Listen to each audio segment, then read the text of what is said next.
Hello and welcome to Samuel Ramey Behind the Curtain, where we'll be hearing anecdotes about Samuel Ramey's life and career off stage or behind the curtain. I hope you enjoy this series. Are you ready for your haircut? Yes, I am. Because you love getting your hair cut, No, right? I don't.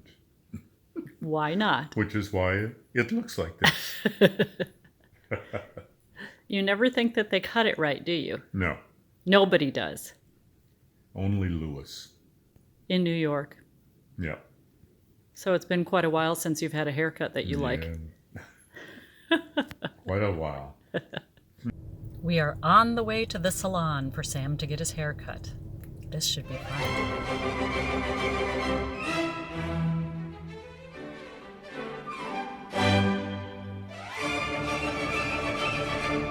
And now you're nicely shorn. Newly sheared. Lovely.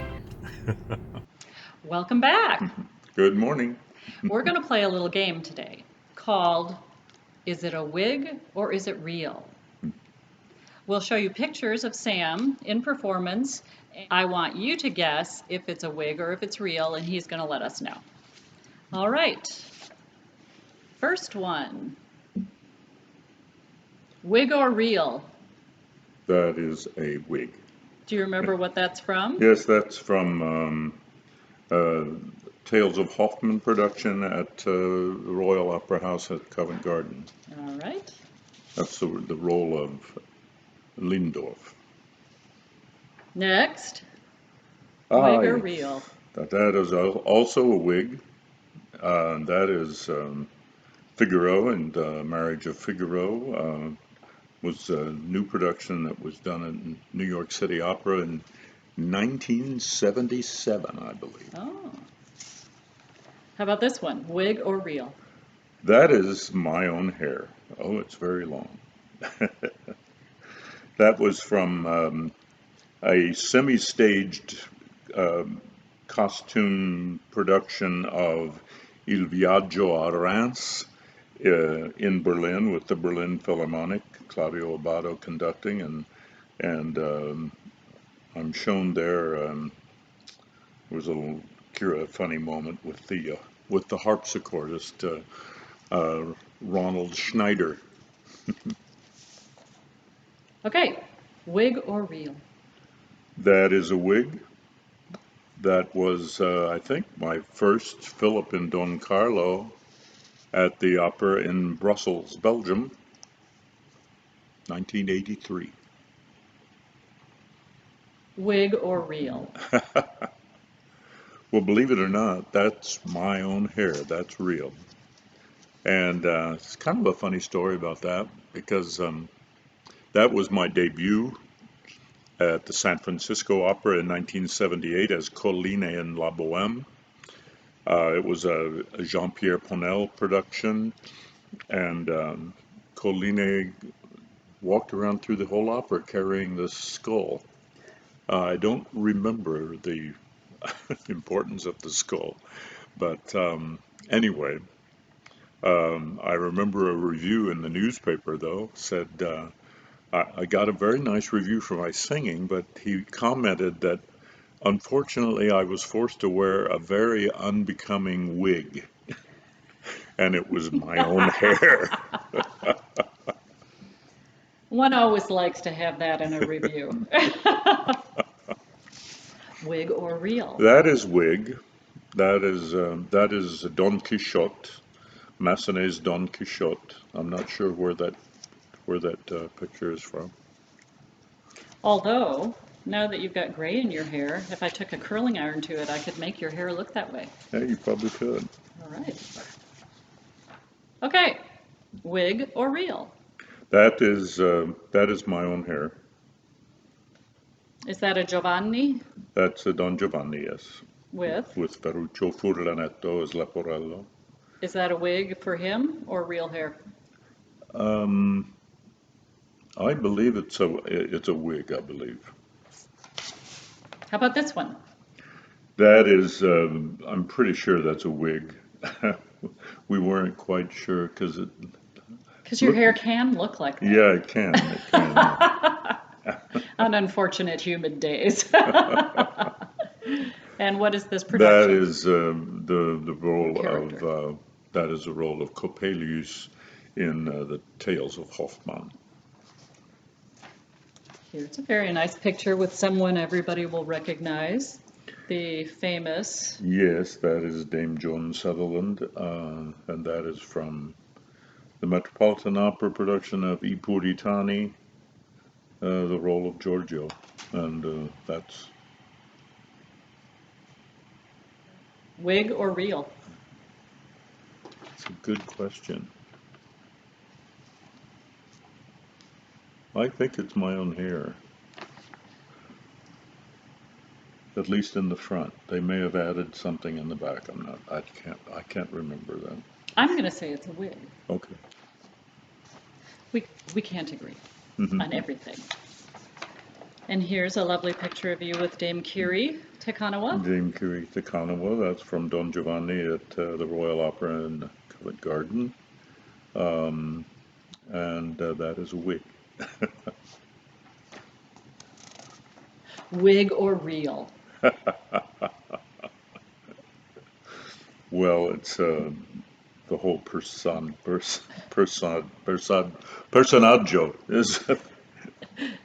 Is not real. is not real. Yes, And what is that? that is the beast in Over the Garden Wall, which was a An animated series. an animated series that I voiced the beast in. It won a Grammy. Not a Grammy. It won a Golden Globe? Golden Globe, I believe, for best animated series that year. You didn't get one personally. No, I But didn't. No. darn it! Put it next to your Grammys. Okay, wig or real? That's my real hair. They really took a curling iron to it and styled it. Particularly, it has a tail added in the back. That's was a production of Don Giovanni at the Metropolitan Opera. Wig or real? That is a wig. That is Stravinsky's Rake's Progress, Nick Shadow in the Rake's Progress at the Metropolitan Opera.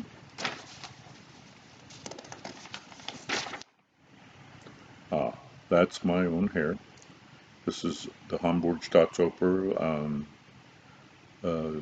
Philip and Don Carlo in like 1985, something like that.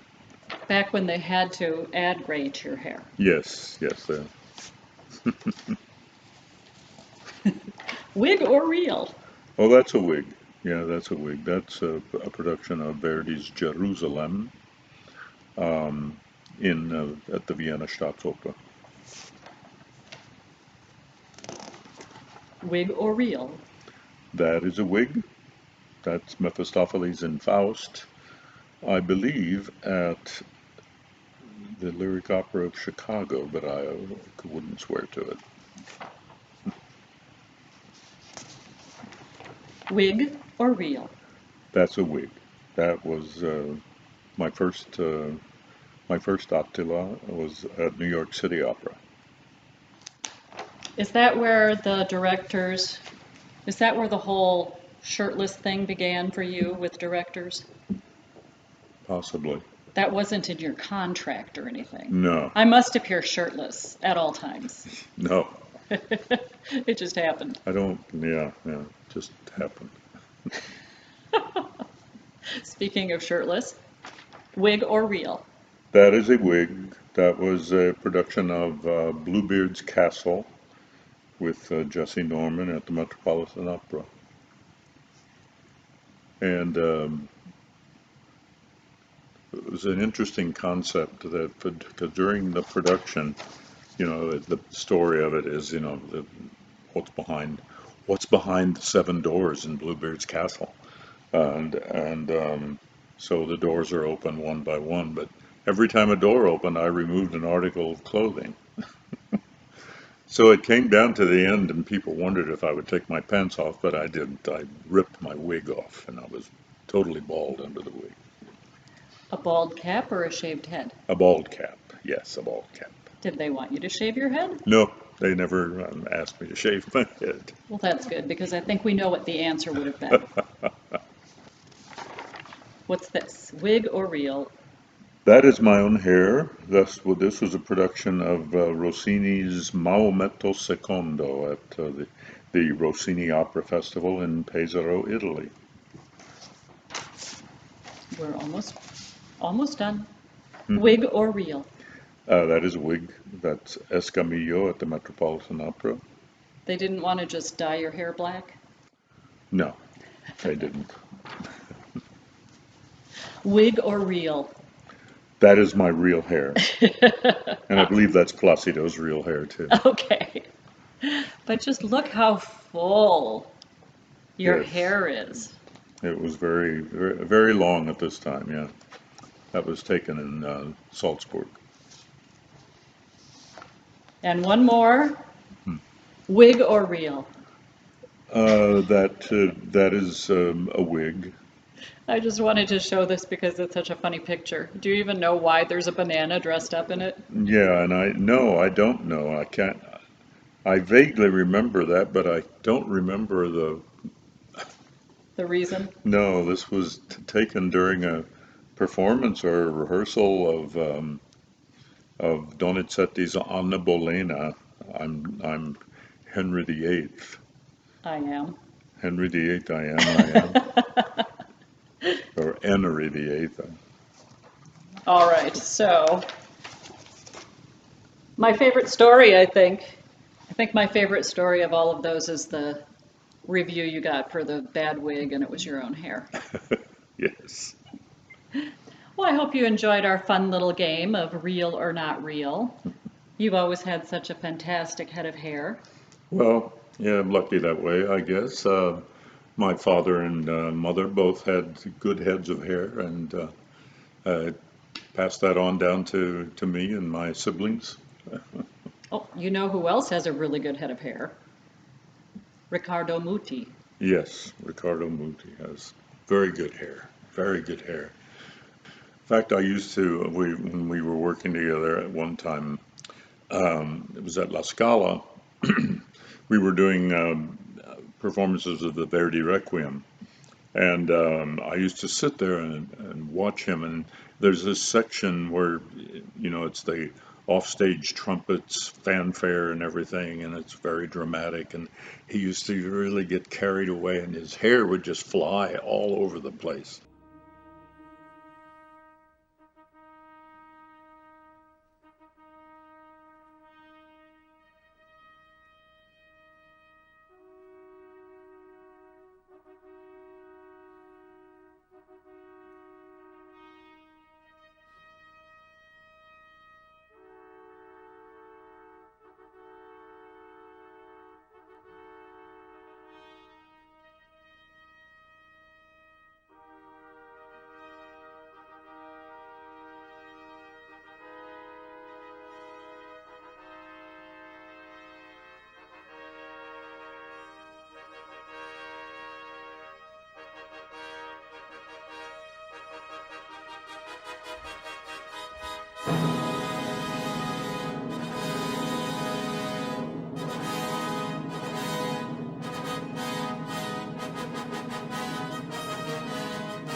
but it would always, when he stopped, his hair would just fall down right in place.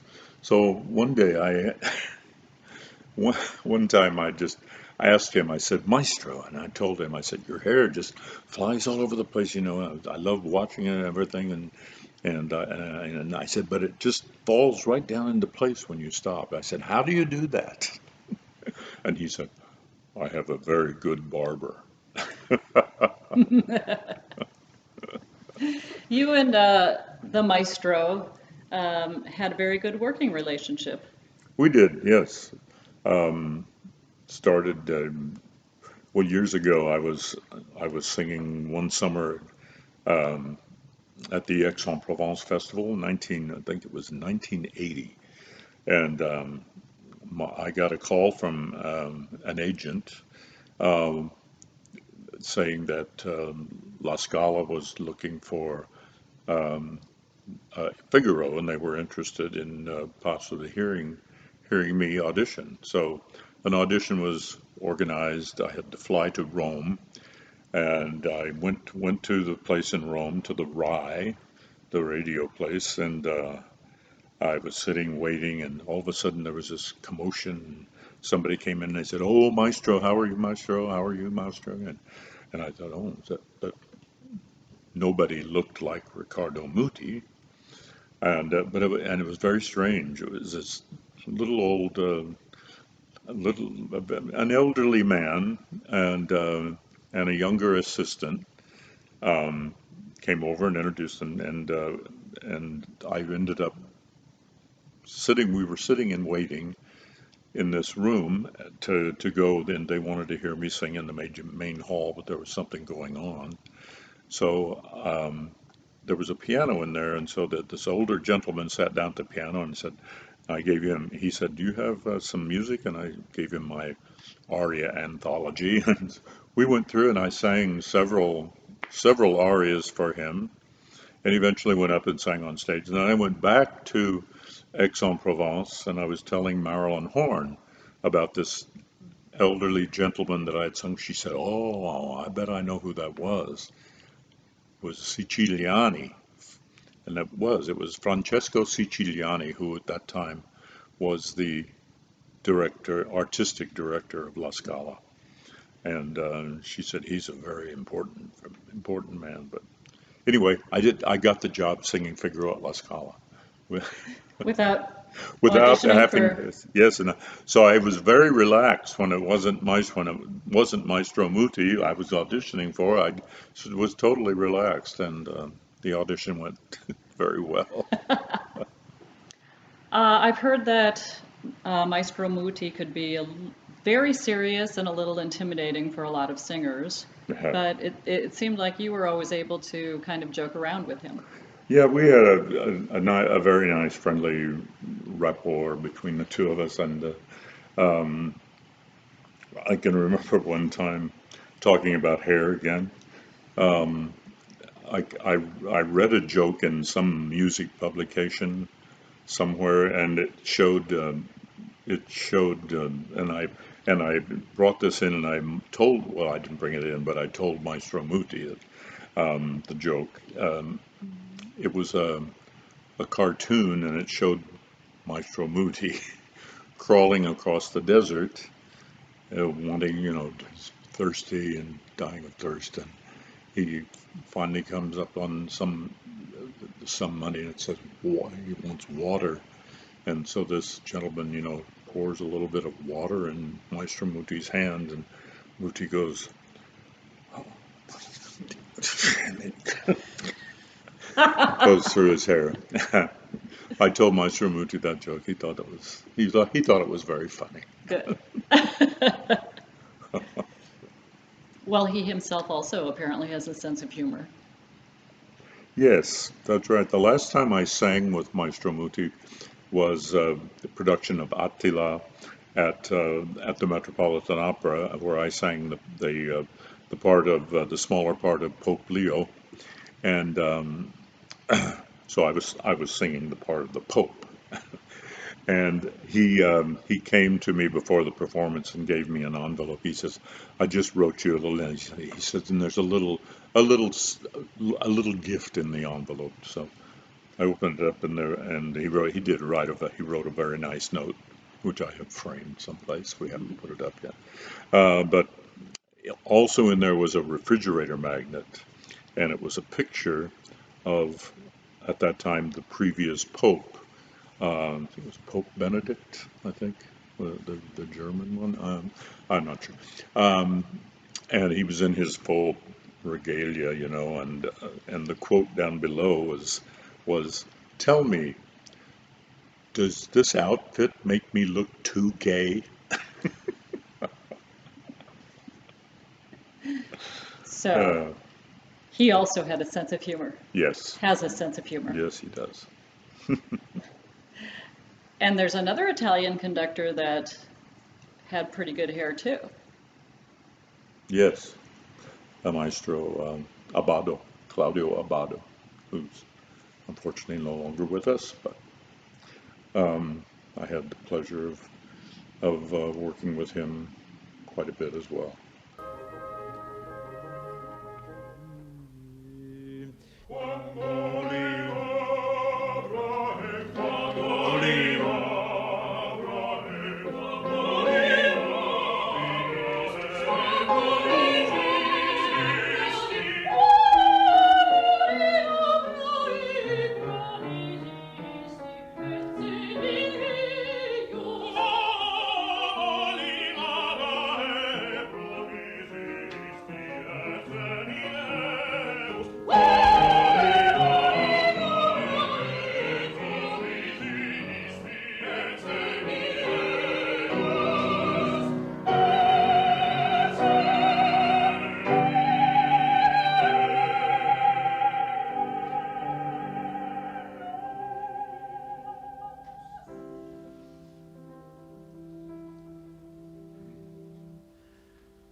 Fallo quello sedicesimo.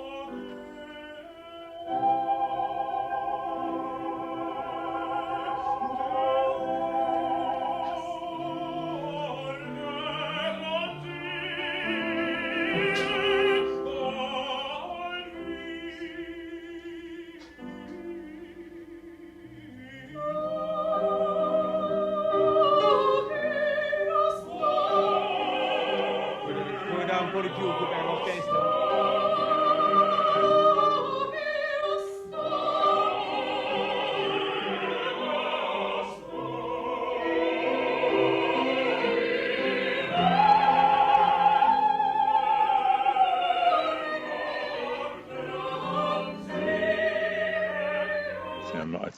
first time I worked with him was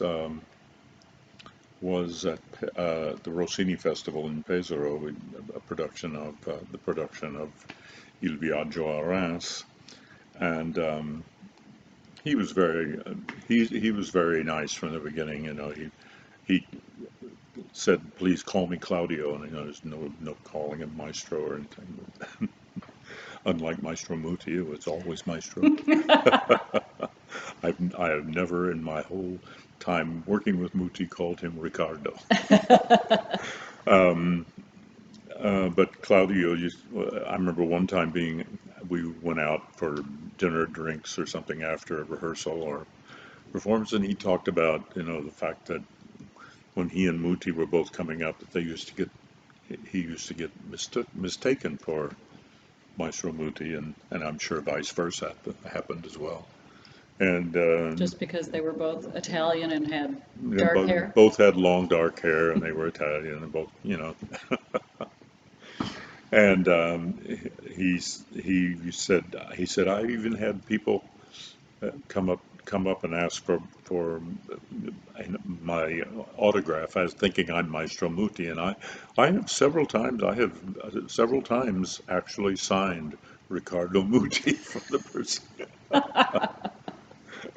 And so some years later, I sang a Beethoven Ninth performance in Salzburg with Maestro Abbado, and the next morning I was leaving for London to begin a recording of Semiramide, and I was walking I got through passport control. I was walking to the gate, and I saw walking in front of me was Maestro Abbado.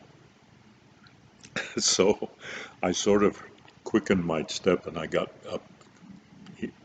He was walking in ahead of me, and I got close to him, and I said, Maestro Muti, I said, can I have your autograph, please?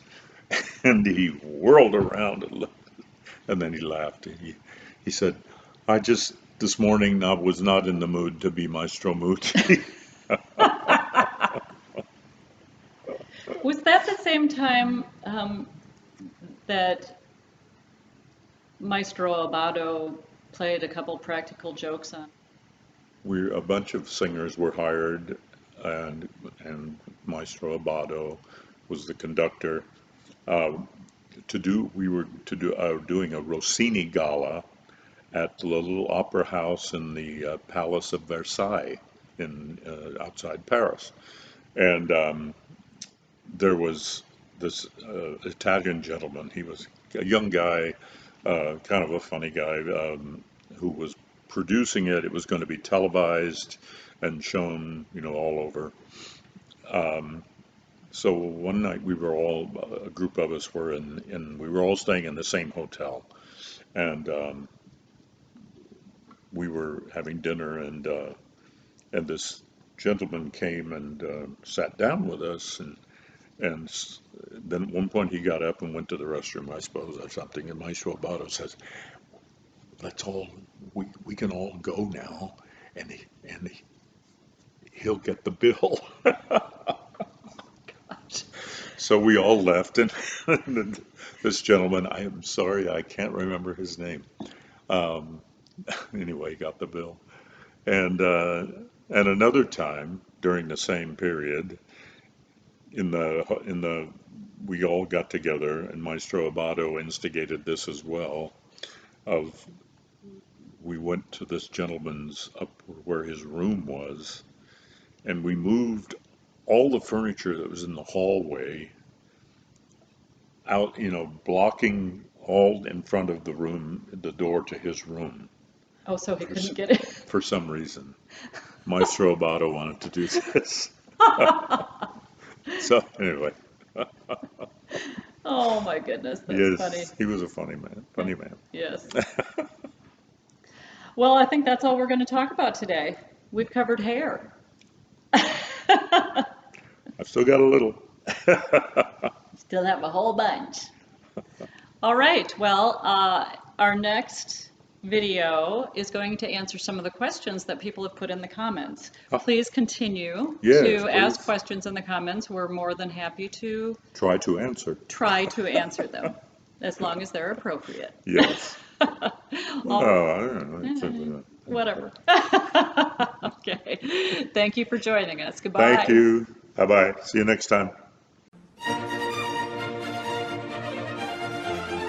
Pingarabino calla la testa, uno che per scappare da là, se non mi piazza qualche ragazza, ecco che quella cercame no, ecco che quella cercame no, cercame no, cercame no, quello che l'ordine, ora sia, il minuetto, la follia, la rimanda, ora dolor, il minuetto, fa la manda, la follia, fa la manda, la rimanda, fa la